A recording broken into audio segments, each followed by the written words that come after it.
Unbetrothed, clean YA fantasy with a Latin twist. Coming up next, right here on The Right Stuff.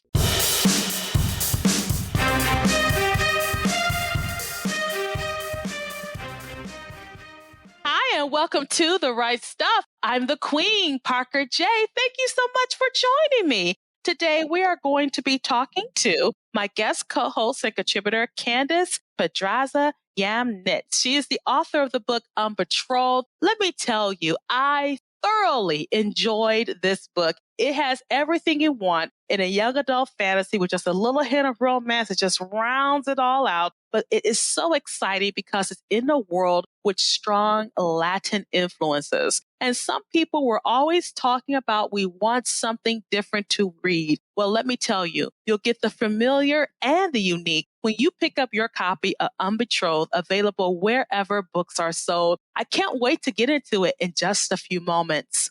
I want to thank you all for your support of my newest release, A Chance for Zhao Xin. It's available on Amazon exclusively, so go ahead and pick up your copy today. Your response has been absolutely phenomenal. So if you haven't had a chance to pick it up, I love to hear your thoughts. So pick it up today.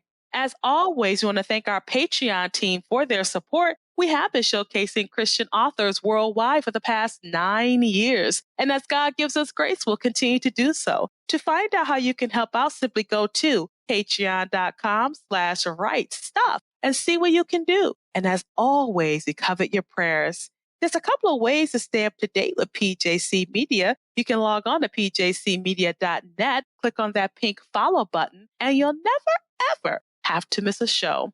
Join us on our new YouTube channel at PJC Media. Click that subscribe button and get up to date with all the shows we have. We're actually moving shows from our PJC Media net to the YouTube channel. So that's going to be really exciting and interesting. We're also going to have exclusives that are going to be on that channel and so much more. So stay up to date as we update our YouTube channel. And so without further ado, I'm going to bring my guests on today. Candace, how you doing?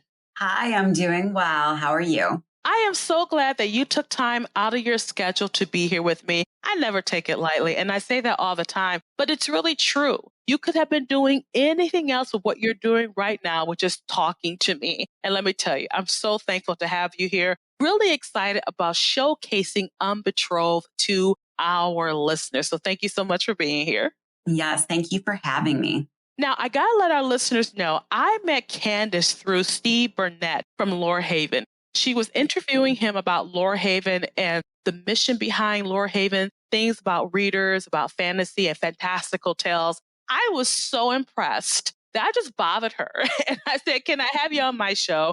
And she was so kind to say yes. So that's why we're here. And then when I read her book, Unbetrothed, let me tell you, it was so good. It has such a unique premise to it, had wonderful detail. Lots of things are going on in this story. But when you read it, you're surprised at how effective Candace is in showing all these things. There's so many different things interwoven through it as well. And for those of you who are looking for young adult alternatives to the more secular, sexualized young adult fantasy fiction out there, this is definitely a good recommendation. And we'll get to that in just a few moments. But Candace, I always want you to tell us a little bit about yourself. I can always read your bio. That's only words. So go ahead, tell us about it. Hi, so my name is Candace Pedraza Yamnez. I am a homeschooling mom, and I blog on Storyteller Squad, and I'm on Instagram. I write YA novels and chapter books for kids. All of them are fantasy. So if there is a lot of noise in the background, it's my kids running around the room, thin walls. Another thing about myself is I am a Christian. I gave myself to Christ when I was a teenager, and I've been growing ever since. This writing happened a little bit later in life. I actually did not like to read at all. And it wasn't until I actually gave my life to Christ when I was a junior in high school at the end of the year that I started reading the Bible. And I got really involved in my reading the Bible. I read the whole New Testament. I was reading through the Old Testament. I thought, I'm spending every hour doing this, which is great. I loved it. But I'm like, what else do Christians do? I had no idea. So I decided, I'm like, well, Lord of the Rings looks like a good book. and I started reading Lord of the Rings and I enjoyed it. It was the first time I ever enjoyed a book just because that I would stay up late reading. And I realized I found my book and I continued reading after that off and on. So yeah, that's my story with reading. I eventually became a teacher and I taught in a bilingual and dual language classroom. So I started reading younger for kids and I love that interaction. I love reading aloud books and seeing kids move to the edge of their seat and fall in love with fiction and just reading in general. So that's kind of where my heart is in this. Reading does so many things for people. It takes you away from the problems of the world. And when it comes to fantasy, what's really unique is it gives us the opportunity as writers to hone in what I call our God complex, because we have the ability to create worlds with our ink and paper. And just like the Lord brought everything into existence by his spoken word, we do the same thing on a more limited scale. And so that's one of the things I love about fantasy. Now, you mentioned some big heavy hitters here. You hit J.R. Tolkien, and J.R. Tolkien is taking the culture by storm. And so many people want to use his work now, but in a way, they're trying to kind of dilute his work. How do you feel about that? Well, I mean, you take away the heart of the story if you start diluting his work and trying to make it different. I mean, people could give their interpretations, but it'll never be exactly the right interpretation unless you look at through it his worldview. So, I mean, it's interesting. I think that's with every retelling. Unless you look at it through their worldview, it won't be right. And I think that's where the culture gets it wrong, is that they want to take away his worldview, which was very much interwoven throughout the story, and then put their own substitution in front of it. That's why a lot of people were mad when they first heard about Rings of Power, because they knew they were taking everything out of context. Now, some people enjoyed it anyway. I didn't particularly watch it because Lord of the Rings is not my fandom. Star Trek is my fandom. So I didn't really get into it. I like the movies like everyone else, but it's not my fandom. So I have other fandoms, but Star Trek is my obsession. And most of my listeners already know that. So I would say that that foundation of biblical reading plus the granddaddy of Christian fiction, along with more likely C.S. Lewis, I assume. So actually, with C.S. Lewis, I appreciate his work. Honestly, I probably appreciate more of his nonfiction work. I've read maybe Paralandrum. I've tried to read The Lion, the Witch, and the Wardrobe, and I just haven't been able to get into it. I'm like, I think I have to just try in a different season, but I have not been able to get into it. Oh, it's okay. Some people, they're like, oh my gosh, you haven't done this? No, I haven't. So I get it. I liked Lion, the Witch, and the Wardrobe, especially as a kid. Could I appreciate it now? Probably not, because my thoughts have changed over the years. But I could just see how this foundation led you to write Unbetrothed. And so I want our listeners to know a little bit about Unbetrothed. But before we go into that, what is the genesis of this story? So with this story, I'd been writing another one for a while. I decided one day when I was reading YA fiction, I love YA fiction, but I noticed that the themes in there were just, they weren't in line with my worldview. There were some things that were creeping in that were very dark. I felt dark after reading, and I'm like, I'm not seeing the story I want to see. I wanted to see something that had a theme that was Christian and with redemption. And I wanted to see something also that represented me in a way that like showed my culture, a little bit of, just me inside the story. So that's why it has a Latin twist. But as I was writing, I saw this. I was a youth group leader for a while, and we're sitting at a table. There's a new girl next to me, a girl I'd known for a while. And my husband was there. The guys that were in his group were there as well. And one of the girls gets up and she's like, this is boring, and like just stomps away. And I'm just like, I think I have to write about that because I used to be her. And so I started exploring that character and just what she would go through. And a lot of the stories I was reading at the time, the main characters were the special one, and they were the only ones with a special ability. And I wanted to write about a girl who was the only one without a special ability, and she had a huge chip on her shoulder. And so I explored that with writing through about Beatriz and putting her in a world where she was the only one who wasn't exceptional. I love that you did that. It reminds me of an anime I used to watch back in the day called Slayers. And around the time that the anime was going on here, the characters of that particular genre were all big busted girls, and they're all highly sexy, and the men were stropping with big muscles and things like that. And then Slayers had this tiny, petite little girl who was loudmouth. She wasn't demure. She said what she wanted to say. She was like the anti-princess, actually, or in the book, it was anti-sorceress. And I loved it. Absolutely loved it. So I like that you did that. But it also shows something, I think, young adults who are learning how to navigate the world deal with. And what's that thing that they deal with? Just feeling unworthy, or just like they struggle with self-worth. Like, who are they? Their identity, and dealing with kind of like a little bit of disappointment in that regard. So I really wanted to show them that maybe it's not necessarily in how special you are, how pretty you are, or your special, whatever that special ability you think you need to have in order to be worthy. God's already given you your worth in being a child of God. And everyone has a worth in that they're created as human. So I wanted to show that in there. And I think I put that throughout with the other characters, even with the father and the mother talking to her. Like, they're like, okay, we're not going to help you get this gift. And because we think you don't need it, but even though she thinks she needs it. So I kind of wanted to put together a story where she's learning that, it's not all about what she has and how special she is. It's actually not about her at all. Another thing that you did, and a few reviewers made mention of this, it's just she starts off quite unlikable. But I couldn't help but like that about her because we all have been her, okay? Everyone on the planet has been a brat, okay? Very few have been saintly. So I say that because I can remember being younger, thinking I knew everything. And now that the Lord has blessed me to where I am now, it's like, I don't know anything at all. Thank you, Lord, I'm still here. It is a wonder that I made it to this age, that type of thing. You know what I mean, Candace? And so I think it was necessary to show this quote unquote unlikable, for some people, heroine whose journey we are following. I definitely felt that. I think it's interesting. My dad read the story, which I was really nervous when he read it. But afterwards, he's like, Candace, you wrote a story about yourself. And I'm like, in many ways, yes, I really did. I wrote a redemption story about a person who is very unlikable, who struggles with themselves, who struggles with easily judge other people. Like, oh my, this person's terrible. But then they don't see their own faults at all. They're just completely unaware of what they're doing. So I wanted to take her on a journey and show her that. And finally, you can see when she reflects and she sees herself a little bit more clearly and see the change. I think there's something beautiful about that. I see that every time I see a testimony. So I don't know. I don't necessarily always see that in stories. And it was a blast to write. I mean, I also have a side characters in the story, like Laude or Laude. She's the opposite of Beatriz in many ways, but at the same time, she's also she's not self-aware, and she's going through the journey with her. They're two girls, and one's a maid, Laude is a maid, and Princess Beatriz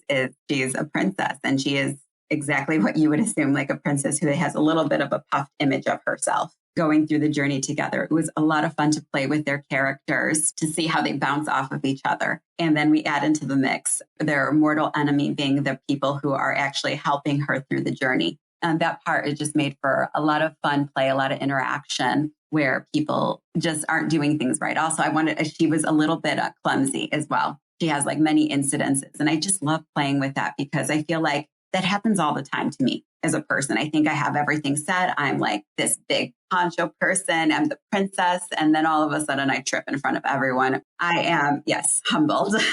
We all need moments like that though, Candace. I think we all do, so we don't get too puffed up in our heads. But some people, what they'll do, they'll fall, roll over, and keep going. And you'll be like, you left your earring on the floor. And they go, no, that earring was there before I fell. So we have people who bluff it off that way. Now, I talked a lot about the Latin influence in this story, but it bears repeating because you don't see a lot of that. And I think that really added to the uniqueness of the story. So there's a family element too that, and I know within Latin America, generally speaking, family is a very strong element in the community. And I like that aspect. So tell us about her mom and dad. And real quickly, Candace, how are you saying, I'm saying Beatrice, but how are you saying it? In my head, I always say Beatriz. Beatriz. Okay. I want to say it right. So I'm going to call her Beatrice. That's what I see. I know it's like a form of Beatrice, so I was just like, so honestly, I say it in both English and Spanish because when I was writing, I'm like, okay, I'm writing to an American crowd. So I want them to be able to say the names as best as possible. But yes, in my head, I would say them probably in Spanglish. But yeah, about the family elements. I definitely wanted a story where they have family, like a mom, a dad, they're close, they love each other, but there's definitely tension in different regards because obviously she's not getting what she wants. And the family, they kiss each other on the cheek, they talk to each other. I have the brother where he teases her. And I had a lot of fun with that because I reflected like a little bit on my family. Like my dad's a little bit of sterner one, but he's also an encourager. And I put that a little bit of that in there. I think the story's done a lot of injustice when they're always dead, the parents, or when the parents are so distant that they don't have a relationship. And that's just not real life for me. And I thought that was a good thing too, Candace, because sometimes you read these young lady novels and the parents aren't anywhere. You're like, why doesn't anyone care about this kid? You know what I mean? Or the parents are so awful that they have to be on their own. And I know it's that you're making your reader go on the journey with the protagonist. But then you let the reader know they can't go on the journey on their own. They do have parents, good, bad, or indifferent. They do have them, you know. And so I like that aspect of it too. And so let's go ahead and dig into Unbetrothed. In your own words, tell us what the story is all about. Well, Unbetrothed is about a princess who makes a mortal oath to go on a quest for magic. It's definitely a cross between Lord of the Rings and Pride and Prejudice. Usually I don't say those two because those are really big and fancy ones, but it kind of is in the fact that it is a high fantasy and it has some of that Regency sort of feel or like older feel. I tried to go with Renaissance. So whenever I did research about Unbetrothed and the different technology they had, I would look up Renaissance technology. So that is my story. And she goes on this quest into Valle de los Fantasmas, where she wants to get a special ability that is bestowed by a wiser. Now, I don't want to spoil it. Actually, I was about to spoil it. Never mind. See what happens. Yeah, we are spoiler sensitive on the right stuff. We don't like spoilers. So we don't like too many spoilers, I should say. So and for me, I tend to read a book blind because I do read so many books and I read the blurb and the blurb may give it away. So I like to read blind so I don't know what's going on. That way I'm just as surprised as anyone else who just didn't know. So, and this was a pleasant surprise. And I've told my listeners this before, young adult doesn't always appeal to me, but so far I have been extremely blessed that everyone I've interviewed on this show who's written young adult know how to write books. So yeah, I really enjoyed this one. So let's go ahead and I would love for you to read an excerpt from Unbetrothed. So I am reading right here. Okay. I sat on my vanity chair, winding and unwinding the golden chain of my mysterious pocket watch around my arm. Mila, the head lady's maid, droned on about the particulars for tonight, the ball, the suitors, all the details besides the ones I desired. A shimmer on my hands caught my attention. I stilled and my eyes widened. The metallic lines reached my second knuckle. A sense of urgency gripped my chest. If I fled the palace grounds at the end of the night, would that give me enough time to fulfill my oath? Laud scrunched her face in concentration and stabbed pins in the braid and spiraled into a bun at the top of my head. Each tiny jab against my scalp punctuated my thoughts. Mila clasped my shoulder, jolting my back. Your father will bow and guide you to his first choice in suitors. Remember, you are expected to send half the suitors away by the end of tonight and announce your top choices. A stronger alliance to a powerful lord will help keep the Insos from edging onto our territory. The sandwich I ate at the garden party threatened to make a second appearance. Do you suppose choosing a suitor tonight would end this whole parade sooner? Mila huffed. This is a matter of great importance. I don't see why your parents don't choose for you. But yes, if you choose tonight, you can be married by the end of the week. Sweat from my palms slickened the pocket watch in my hand. I squeezed my fingers along the golden rim and pressed the latch. A melancholy tune rang out of the mechanism, and thoughts clinked through my mind.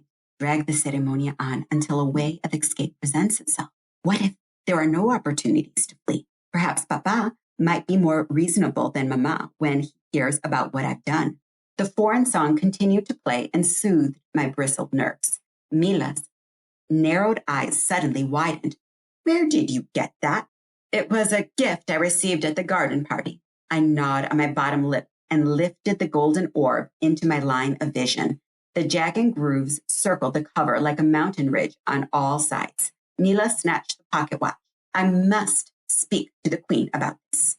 Deep wrinkles pinched between her brows. Then she fled my bedroom and the door slammed behind her. I clenched my teeth. Why did she take my watch? What had gotten her so upset? I should be the one bolting to Mama's room. Your markings look more pronounced. Laude poked another pin against my scalp. A fluttering panic surged within me. Are they? I didn't notice. I rubbed my bare forearms, thankful for the long sleeves I'd wear tonight. Laude tucked yellow and orange flowers into my braid. She pulled out wisps of hair to frame my face and curled them with her finger. Will this do? She smiled wide, puffing her chest. The moment our eyes met in the mirror, she sucked in her cheeks. Let's just get the gown on, I said. Laude arranged the bulk of wool and silk layers, and I stepped through the center. She lifted the fabric and tied the back of my dress. How was I to breathe with so many troubles clawing at me? I could be dead by the end of the week. Whatever benefits I was to the kingdom would be lost. Ta-da! She skipped around the front. One glance in the mirror told me she had done well. The red dress accentuated my curves, the puffed sleeves hid my markings, and the gold embellishments sparkled. She had many faults, but also many talents. Should I praise her even after the terror she inspired this morning? Mama always said that a leader should respect all their people, including Laude. I held back a groan. Yes, this will do. I watched disappointment spill into her features and felt I should say more, but I didn't. Nothing kept Laude upset for long, so why exert myself? Someone knocked at the door, and a servant informed us it was time. We marched through the corridors and down the marble stairway, leading to the royal entrance into the grand hall. The most esteemed guests from the Agatha Sea kingdoms all waited for me behind the arched doors. There really was no escaping today. My insides trembled, and a sour taste burned my tongue. So many expectant gazes. It brought me back to my 7-year-old self on the day I failed to receive my magical gift. Breathe, Beatriz, breathe. Mila did not say I needed to marry tonight. Today will quiet the gossip about a worthless princess. My chest tightened. I stood tall and nodded to the guards who wore my family's golden sigil on their doublet, the symbol reminding of my role in society. After I get my gift, I'll have an even greater role. The towering doors swung open and the crowd blurred on each side of the walkway they created with their bodies. Candlelight reflected on the lattice designs racing down the marble floorings. At the end of the hall, Papa held my gaze as he sat on his gilded throne, Mama and Cosme beside him. I stepped forward. The bottom of my gown skimmed the tops of my feet, setting my nerves on fire. I tightened my facial muscles into an austere expression, a dignified look. I practiced in the mirror all my life. Each step weighed heavily. Mama's double strand of pearls choked my neck. To think they felt elegant only an hour ago. Halfway to the dais, keep moving, right foot, left foot. My heels clicked on the door. Hundreds bowed and curtsied on each side, igniting flames of confidence in my gait. This was how it should be. At the end of my walk, a servant offered his arm to help me up the stairs. I lifted my crimson skirt, ignoring him. A dignified princess doesn't need help. But I miscalculated the step, and my foot slipped. I dropped my skirt, and my hands hit the edge of a stair before my face could. A collective gasp echoed through the cavernous room. Humiliation layered on humiliation. I blinked back tears. The same servant offered a hand, his brow wrinkling. A rush of heat shot to my cheeks. If only I could disappear. I pulled myself up on my own and climbed the last step. My dear Papa and Mama remained seated, but they leaned forward, chin up, shoulders back. I curtsied in front of Papa's golden throne. I took my seat next to Mama. My vision grew fuzzy until the individual spectators lumped together into one gawking mass. The whine of a violin commenced. Musicians strummed the quiterna, and the tap of drums mingled through the hall. Facing forward with a serene expression, Mama whispered from the corner of her mouth, "This will soon be over."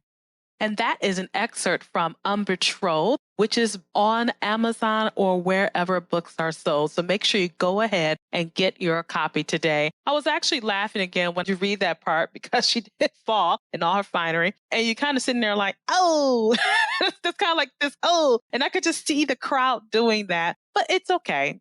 She learns more than just that when you get your copy of Unbetrothed. And so I want our listeners to, first of all, know that Unbetrothed is a single title so far, right? Or is it going to be a next title? Well, I am writing a sequel. OMG. Yes, I'm really, really excited. I actually have a lot of readers who messaged me afterwards saying, so when's the next one coming out? Which was really, really fun and encouraging because I don't know if you ever have written anything and shared it with people, it's always nerve-wracking. You're like, anyone going to understand my story? Is it silly? And you read it so many times that you forget exactly what you loved about it as you're writing. So yes, I'm really excited to share the next part of her story and what happened.